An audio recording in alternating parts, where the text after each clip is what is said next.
My name is Sophie. When I think back to my childhood, the first thing that comes to mind is the house I grew up in. It wasn't perfect. Far from it. The paint peeled in places, the garden grew wild, and the floorboards creaked like they were telling old secrets. But it was ours. Mine and my mother's. That house was more than wood and stone. It held the warmth of her love, the kind you could feel in every corner, every breath of air inside. I was just a little girl then, tiny hands always reaching for her. She was my whole world. The soft voice that soothed me when things felt too loud, the gentle arms that wrapped around me when I was scared. In that house, we were safe. We cooked meals in the cramped kitchen, danced barefoot in the living room, and whispered our dreams under the stars on the back porch. Her smile was my anchor, steady and strong, even on the days when everything else felt like it was falling apart. She promised me that no matter what, I was never alone. Every night she kissed me goodnight and told me she loved me, like a quiet promise I could hold on to when I was by myself. That house was the last place where I could still feel her laughter, her touch, her love. After she died, the house didn't feel like a home anymore. The rooms seemed emptier, the air colder. But for a long time, I held on to the memory of her there, like a flickering candle in the dark. That house was her love made real. And for me, it was everything I had left. After Mom died, everything changed. The house, once full of warmth and laughter, became silent, like it was holding its breath, waiting for something that would never come back. I was too small to understand the full weight of loss, but I felt it in every empty room, every quiet corner. It was like the walls themselves, mourned with me. Dad tried to be strong, but I saw the cracks in him. The man who used to hold me tight and make me laugh was now a shadow, lost in grief.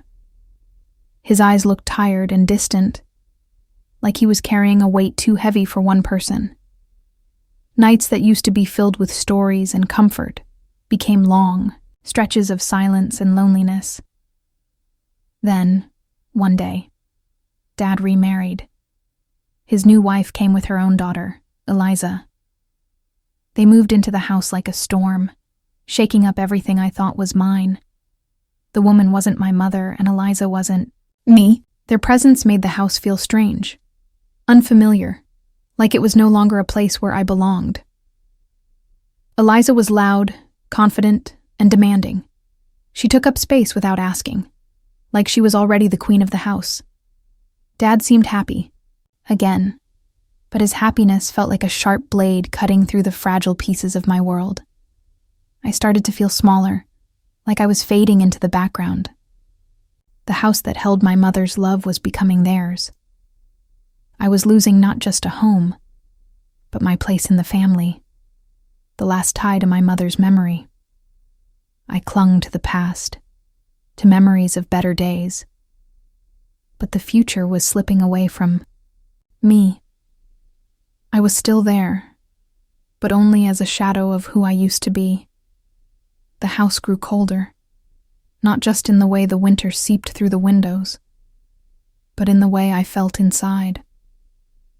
My father's eyes no longer held the softness I remembered. Instead, they were distant, guarded, as if I were a stranger in a place I once called home. Eliza moved through the rooms like she owned them. Her laughter was loud and careless, drowning out the quiet spaces where I used to find peace. She left her things everywhere, on the kitchen table, in the hallway, on my mother's favorite chair. It felt like an invasion, like the home I loved was slipping further and further away. Dad watched her with a pride I didn't recognize anymore. His smiles were for Eliza, his new family, not for me. At dinner, their voices filled the room, warm and easy, while I sat silent, fading into the shadows. I wasn't part of their world. I was just there, unseen and unheard. Sometimes I caught a look from Dad, sharp, frustrated, like I was a problem he didn't want to deal with. I tried to understand, tried to make sense of the growing distance between us. Was it me?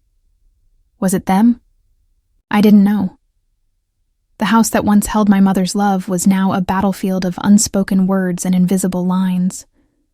The walls whispered secrets I wasn't supposed to hear. Secrets about where I truly belonged, and it wasn't here. I wanted to fight, to scream, to demand my place, but I felt powerless. The tension built like a storm on the horizon, slow, heavy, inevitable. And I was trapped inside it, waiting for the moment everything would break. One day, Dad looked at me like I was someone he barely recognized. His eyes were cold, hard, empty of the father I once knew. And then he said it, words I never expected to hear. This house was bought for Eliza. You have no right to stay here. It felt like the floor dropped beneath me. The house, my home, was being taken away. Not just the walls or the rooms, but the last piece of my mother's love that I clung to. I was being erased, replaced by a girl who wasn't even mine. I remember standing there, stunned, like a ghost watching someone else's life unfold. I wanted to scream, to fight, to tell him he was wrong, but the pain was so sharp, it stole my voice. The man who was supposed to protect me was pushing me out. Eliza smiled like she'd won a prize. Dad didn't bother to hide his satisfaction. The house wasn't mine anymore. It belonged to them. I was being told I was no longer part of this family. That day I packed a few things, the ones I could carry without crying, and left the only home I had ever known. Outside, the world felt cold and strange, like I'd stepped into a place where I didn't belong. But I wasn't broken. I wasn't defeated. What they didn't know was that I had something they could never take from me. A secret. A piece of my mother's love, written in ink and sealed by law. A will, handwritten by her, naming me the true owner of that house. I clung to that secret like a lifeline. And I knew, deep down, that this fight was far from over. They thought they could, push me out like I was nothing. But I held a secret. A quiet truth that lived in a single, fragile piece of paper. It was my mother's will, handwritten and legally certified. The one thing that no one could take away. When Mom was alive, she had fought to protect me, even from the things we didn't know were coming. That will be her last gift. A shield made of words and promises. It said this house belonged to me, Sophie, and only me. No one else had a claim. For years I kept it hidden, tucked away like a secret treasure. It was my hope, my proof that I still mattered. When Dad told me to leave, I didn't have to believe him. I had her voice in my hands, stronger than any threat. I remember the day I found the will. It was tucked in a dusty box among old photos and letters. My hands shook as I unfolded it, reading my mother's handwriting. Beautiful, steady, full of love. It was more than a document. It was her final act of protection. That secret gave me strength. It made me brave enough to face the impossible. I knew I had to fight, not just for a house, but for the memory of my mother and the home she had built for me. I hired a lawyer, someone who believed me when the world wanted to forget. We prepared the case quietly, carefully, like setting a trap for the truth. The fight was going to be hard, but I wasn't afraid. This house was my mother's love made real, and I was determined to claim it. They thought they had won, but the real battle was just beginning. I spent nights lying awake, clutching that will like a lifeline. Every word my mother wrote echoed in my mind, steady and unyielding. This house was mine, not theirs, not Eliza's, not Dad's new family. I found a lawyer who didn't just see me as a kid fighting adults, She saw the truth in my mother's words and the fire in my heart. Together, we gathered everything: photos, documents, memories. Proof that I belonged here, that this was my home. It wasn't just about the house anymore. It was about standing up for myself, for my mother's love, for the part of me that refused to be erased. I wasn't just fighting for walls and floors. I was fighting for my identity, for the right to exist in the place where I was born and raised. Dad and his new family acted like this was a game, like they already owned what wasn't theirs. They talked behind closed doors, smug and confident. But I was ready. Quiet, steady, unshakable. I practiced telling my story, the way my voice would stay calm even when my heart was breaking, the way I would look at the judge, not with anger but with truth. I was ready to face them, to show them the paper that held my mother's last words. Each day, the weight of the fight grew heavier, but so did my resolve. I wasn't the scared little girl anymore. I was a daughter fighting to reclaim what was hers. This house wasn't just wood and nails. It was my past, my memories, my mother's love etched into every corner. When the day came to face the courtroom, I would stand tall. I had to. The day of the hearing felt like stepping into a storm. The courtroom buzzed with whispered voices and sharp glances. Dad and Eliza sat there, faces smug and confident, as if the fight was already won. But I wasn't afraid. Not anymore.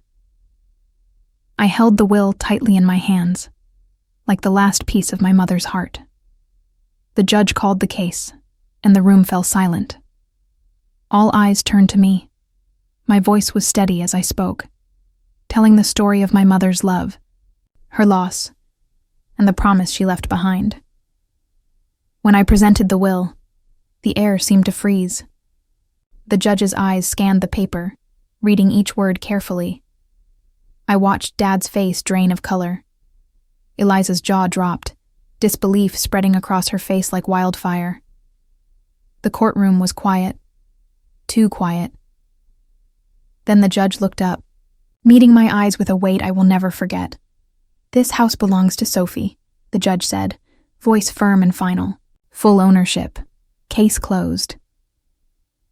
I felt a strange mix of relief and exhaustion wash over me. The fight was over, but the wounds beneath still ached. Dad and Eliza gathered their things, shoulders heavy with the weight of defeat. They were being evicted from the house that was rightfully mine. For a moment, I stood there, alone in the courtroom, the quiet victor in a battle I never wanted but had to fight. I wasn't just reclaiming a house.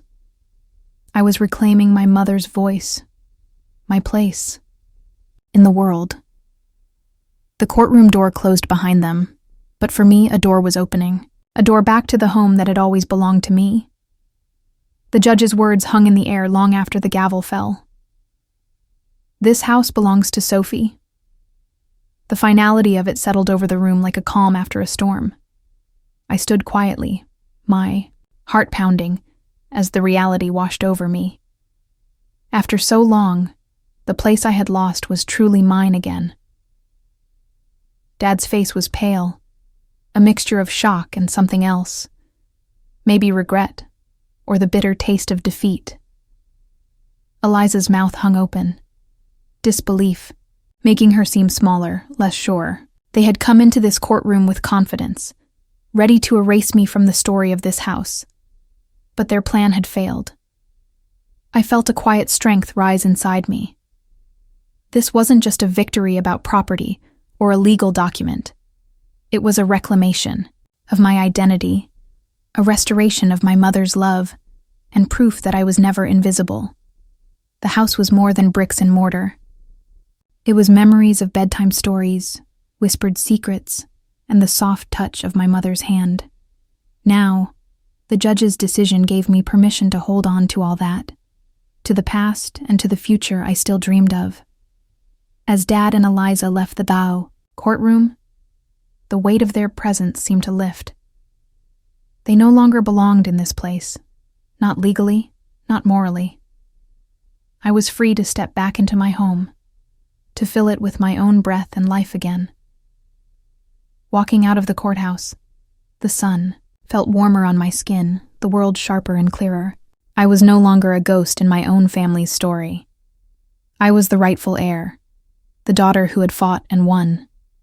They tried to erase me, but I was here. I belonged. Returning to the house felt like stepping into a dream I had waited years to live. The front door creaked as I pushed it open, and a wave of memories crashed over me. The smell of my mother's perfume, the worn-out couch where we used to sit, the faded photos on the walls. It was still my home, even if it had been silent for so long. I walked through the rooms slowly, touching the surfaces, feeling the echoes of the past settle around me. The house wasn't perfect, but it was filled with love. The kind of love that doesn't disappear just because people try to erase it. My mother's spirit lingered in every corner, in the light filtering through the windows, in the quiet hum of the walls. It was hard, too. The emptiness I'd felt was real. The house had been a battlefield, and the scars were there to prove it. But I was ready to heal those wounds, one day at a time. I was ready to fill the silence with my own voice, my own laughter. Living here alone wasn't easy. There were nights when loneliness crept in, when the shadows seemed too heavy to bear, but I reminded myself that this house was more than a building. It was a testament to my mother's love, to my fight, to my survival. I was no longer the girl who felt invisible. I was a woman who had claimed her place, who had stood up when no one believed she could. This house was my victory, my legacy, my home. They thought they could erase me, but I was still here. And this time, I was here to stay. Today, I live in that same house, the one I fought for, the one my mother promised me. It's quiet now, sometimes too quiet, but there's peace in that silence. A peace I never thought I'd find again. I've learned to carry my pain without letting it break me. The wounds from the past still ache sometimes, but they no longer define me. I am more than the daughter pushed out, the girl erased. I am Sophie, the rightful heir to a legacy of love and strength. Each morning, I wake up in the house filled with memories and hope. I walk through rooms that hold pieces of my mother's spirit and my own story. The garden outside is wild and free, just like I am now. No longer held back by fear or loss. I often think about Dad and Eliza, what they did to me, how they tried to take everything away. But I don't carry anger anymore. Instead, I hold the truth. I am not broken. I am whole. And this house is mine, not just by law, but by love. They thought they erased me, but I was the rightful heir all along. I'm building a new life here, slowly, carefully. I'm learning to live on my own terms, to trust again, to find joy in the small things. The house is no longer just a place of memory. It's a place of new beginnings. And every time I step through the front door, I remember who I am and where I come from. A daughter of love, a fighter, a survivor. This house is my story.